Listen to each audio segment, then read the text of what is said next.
Yeah, I know I'm early. Welcome, Riddell Sports Network. My name is Dan. Flying solo today. I just want to talk about a couple of things. New York Yankees upcoming series against the Astros. They got their next day off is Thursday, so 3 against Astros, 3 against the Twins, who sold basically everybody. So you would expect Yankees. You would expect them to win those games, but we all know how that goes. Just ask the Marlins, right? So I just wanted to preview a little bit Astros and the Yankees. So a pseudo rivalry.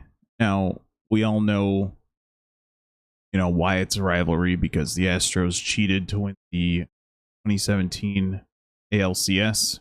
That is unquestionable. They were caught. Their coach was suspended for a year. They tried to pretend like that World Series is legit. It is not. My book, they have one World Series win. As far as I know, they haven't been caught yet for that one in 2022. They also cheated to win the ALCS in 2019 with the buzzer. The Jose Altuve magical tattoo that he had on his shirt or whatever he was trying to say. So that's kind of why it's a rivalry. On paper, when the MLB eventually just sweeps this all under the rug, 40 years from now or whatever, you'll look back on this time without the context and think, well, the Astros just simply dominated the Yankees over that time. Yeah, on paper it does look like that does look to be the case. In reality, they're frauds. They're absolute frauds. The Houston, that was 6 years ago, Astros. You know what I mean? They're trying to sweep it under the rug too. It's very, very pathetic on their part. As you can tell, I hate the Astros. I was thinking to myself today, what if it was an Astros-Mets World Series? First of all, I wouldn't watch a single pitch, but who would I want to lose? And I think the answer is the Mets. Honestly, I think the answer, I would rather see the Mets lose. And we're in New York, I know. I can't stand the Astros, but I don't want them to have the satisfaction. You know what I mean? I know it's petty, but whatever. Anyways, on to the series here. So game 1, M. Schlittler, for me to say, versus Hunter Brown. Now, Hunter Brown is he's on like the cusp of Cy Young contention. So just probably on the outside of top 5, I would say at this point, but there's a lot of season left. 9-5 with a 2.47 ERA and 155 strikeouts. Very respectable. Pending injury, he'll crack 200 easily. So he's probably got maybe eight or 9 more starts. So 5 strikeouts a start. Yeah, that's definitely doable. Cam Schlittler's been good, but the Yankees can't seem to score, play defense behind him, or give him any sort of hope whatsoever. So the guy's got to be brilliant today, and he has it in him. You got to just ride it out and see. Got the swagger, I think. Does not give a damn who's up at the plate, what the score is. Kid's got confidence, so I really do like that about him. A little bit of control issues at times, which is to be expected. He's very, very young, so I'm interested. I'm interested to see how he pitches against an Astros lineup that I saw this here. So the Astros are 29-27 on the road. This series is at Yankee Stadium, by the way. Wonder how the reception will be. Will they be over it by now? It has been 6 years since the most recent cheating scandal. I mean, since Altuve had a chest tattoo that he didn't want his girlfriend to see, or whatever he's trying to say. 29-27 on the road, 35-24 at home. Is that just home cooking, or are they up to something again? Keep an eye on that MLB. Boston's another one, cheated to win the 2018 World Series, so keep an eye on them. They have some more technology in there. 25-30 on the road. Yikes. They're at San Diego, so we'll have to keep an eye on that. The standings are as such. Blue Jays 68 wins at the top of the American League. It is bananas how good they've been over the past months. Tigers second, Astros at 3, and then the current wild card holders are Red Sox, Mariners, Yankees. So if the playoffs started today, it'd be Mariners at Red Sox and Yankees at Astros, which is so being as far back, I don't think the Yankees really have a shot at winning the division after this just historic collapse. They've done it slowly though. Like there was the Mets last year, they were up like 6 games with 12 games to go or something wild. This was probably in like the 2010, 2012 area, like somewhere around there. But that was a collapse of just epic proportions. This has just been a slow death by 1,000 cuts for the. But that's game 1. I think the Yankees are going to have a lot of trouble with Hunter Brown. So I was a betting man. Oh, good, and look, it's on Apple TV Plus, so I'm not watching that. That's cool. So that's fun. Keep that up, Yankees. Make sure you lock your game behind the streaming services that nobody owns. Framber Valdez versus Luis Gil. Gil had a horrible start his first game back. Now, his first time facing big league pitching since the playoffs last year. Valdez is pitching very well. Also 11-5, 283 with 144 strikeouts. Now, the thing with Valdez, though, is that the Yankees hit lefties pretty well. So maybe we'll see Goldschmidt. But they hit lefties well. Bellinger is pretty good, even though he's from the left side. He's pretty good against lefties, so they're gonna. I think they'll do pretty well. Oh no, is Aaron Judge starting in right field?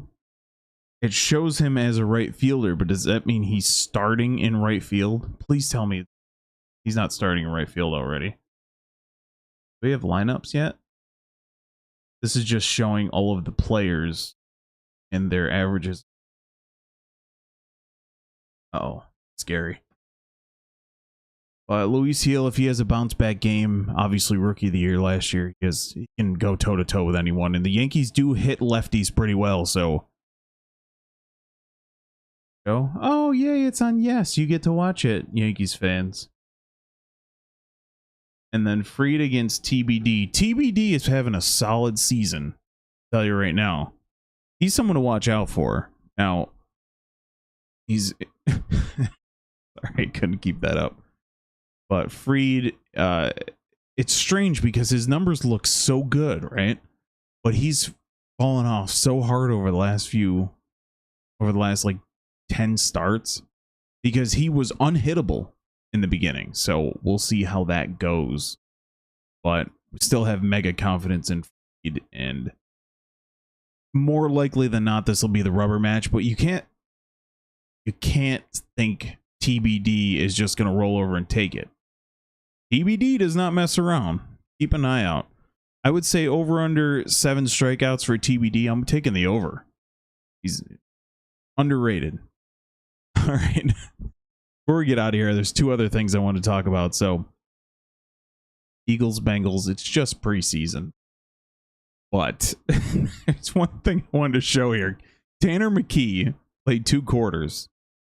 He went 20 of 25 for 252 and 2 touchdowns against this Bengals defense. And I know it's just preseason. It's the first game. But you're going to see a lot of this. And now, I know the first instinct from Bengals fan is to come at me hard. I'm an Eagles fan, but the team I root for after the Eagles are eliminated is the Cincinnati Bengals. So you can come at me all you want. You can try and, fight for your team. I totally get it. But I'm rooting with you. But we are in, and I say we because, Philly, to win back-to-back Super Bowls is so difficult. So eventually they'll be eliminated, but Cincinnati, they're we. As soon as Philly's out, I'm riding with y'all. But this is going to be a long season. Now, Tanner McKee's no scrub. He's one of the better backup quarterbacks in the league.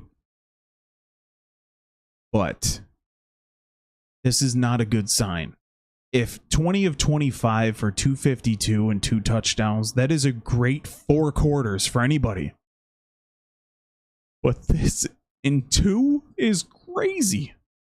Al McCord had his first cracks. He didn't play very well, but again, we're just kind of chugging along here. Preseason's just nothing. Preseason's. Will Shipley's going to be the second behind Saquon Barkley, that's for sure. AJ Dillon will probably be like a short down kind of guy, even though it's strange because their short down back is Jalen Hurts. So I don't know what they're gonna do.